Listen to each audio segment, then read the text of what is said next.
आज आम्ही आलो होतो इच्छापूर्ती गणेश व महादेव मंदिराला. मग नंतर आम्ही मध्ये गेलो आणि मध्ये जाताच मी एक मोठा घंटा बघितला आणि तो वाजवला. मग नंतर मी मध्ये गेली मंदिरात महादेवाच्या आणि तिथं खूप गर्दी पण होती.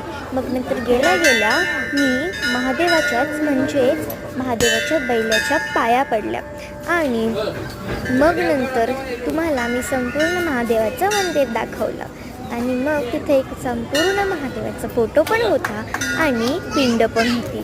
मी त्याचा फोटो दोघी साईड्सने दाखवला आणि त्याच्यानंतर मी आली गणेश मंदिरात आणि तिथं खूप गर्दी होती. आणि मग नंतर मी कशी तरी करून मंदिरात घुसली आणि देवाचा पाय पडून मंदिरातून बाहेर आली.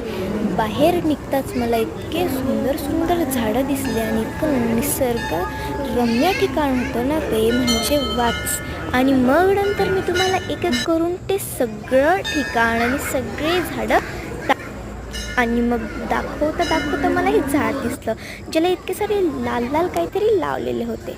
मग मी तुम्हाला हे मंदिर दाखवलं होतं पहिलेच याच्यात, पण नंतर त्याचं हेडिंग पण दाखवून दिलं आणि इथे शंकराची आरती पण लिहिलेली होती. मग नंतर परत मी तुम्हाला निसर्गाचा आनंद घ्यायसाठी व्ह्यू दिला निसर्गात. आणि मग नंतर इथं एक छोटीशी खारुताई काहीतरी खेळत होती आणि मग नंतर मी इथं गेले, पण हे काहीतरी खराब पाण्यासारखं होतं. मग मी म्हटलं तुम्हाला पण दाखवून द्यावं आणि मग नंतर मी ह्या मंदिराचं व्ह्यू दाखवला आणि